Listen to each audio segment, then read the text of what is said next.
नाप जाँच गरिसकेको छ भने र अहिले लालपूजा घरधुरीहरू अवस्थितको संख्या र घरधुरी चाहिँ झन्डै 2500 घरधुरी अहिले तत्काल लालपूजा वितरण गर्न सकिने गरी नाप जाँच गरिसकिएको छ र केही 2-4 हजार अझै नाप जाँचको काम बाँकी छ।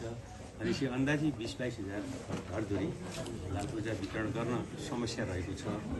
यो पनि बुटुलको ठुलो प्रकोप छ र यो बाहेक बुटुलमा सरकारी विद्यालयहरूको स्थिति हेर्दा देशभरिमै आशा लाग्दो स्थिति छ।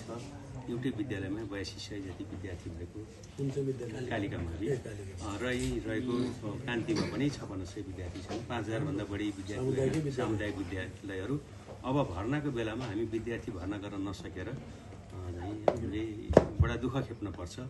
यसका लागि यहाँको भौतिक पूर्वाधारका लागि तत्कालीन समयमा मैले सम्माननीय प्रधानमन्त्रीसँग मैले त्यतिबेला अनुरोध पनि गरेको थिएँ कि बुटुलका 3वटा विषयलाई, एउटा ज्योतिनगर मिलनपथ पहिरो, एउटा सुकुम्बासी र अवस्थितको समस्या र एउटा विद्यालयको चाहिँ पूर्वाधार विकासको लागि पहिलो प्राथमिकता भनेर हामीले कुरा उठाएका थियौँ। र अर्को प्रदेशको राजधानी बुटुलबाट सरिसकेपछि यहाँ जुन आर्थिक समृद्धि हुनुपर्ने कुरा हो त्यसमा एउटा ठुलो चुनौती आएको छ र देशभरिकै आर्थिक सबल केन्द्र बुटुल बनाउनको लागि हामीले धेरै पूर्वाधारहरू तयार गरेका छौँ। त्यसका लागि चाहिँ सबै दलको सबै नेतृत्वको हामीलाई सहयोगको आशा राखेका छौँ। यति अनुरोध गर्ने। धन्यवाद उहाँको लागि पनि अब केही शब्दहरूको लागि धन्यवाद।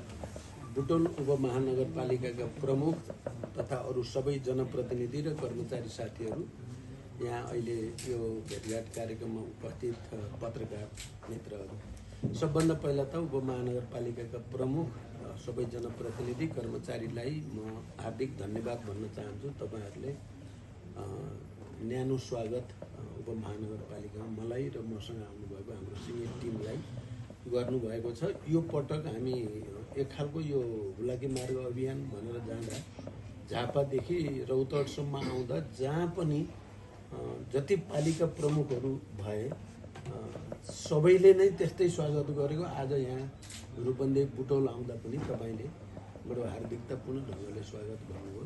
पहिलो कुरा त धन्यवाद भन्न चाहन्छु। दोस्रो र 3वटा कुरा तपाईँले जे राख्नुभयो, एउटा ज्योतिनगर को पहिरो, ज्योतिनगर के अरे मिलनपथ पहिरो, अब त्यहाँ पनि गएर अवलोकन गर्ने भन्ने त रहेछ, तर हामी समय यति प्रेसरमा परियो कि त्यहाँ सम्भव भएन। हुन त अहिले मलाई बद्धिसले देखाउनु भयो त्यही हो पहिरो चाहिँ। त्यो पहिरोले यहाँको चाहिँ केही सरकारी कार्यालय पनि जनताको घर जग्गा पनि जोखिममा छ भन्ने कुरा मैले अवलोकन गरेको छु। मैले अब माथि गर्नुपर्ने यसको विषयमा संवेदनशीलताको साथ छलफल गर्ने, आफ्नो ठाउँबाट सहयोग गर्ने हुन्छ नै।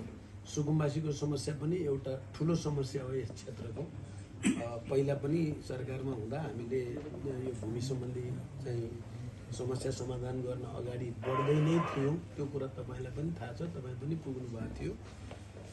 दोस्रो र तेस्रो चाहिँ कुरा तपाईँ यहाँको चाहिँ मुख्यतः के भन्नुभयो, सरकारी विद्यालय। अब यो त तपाईँले सुनाएको त खुसीको कुरा भयो।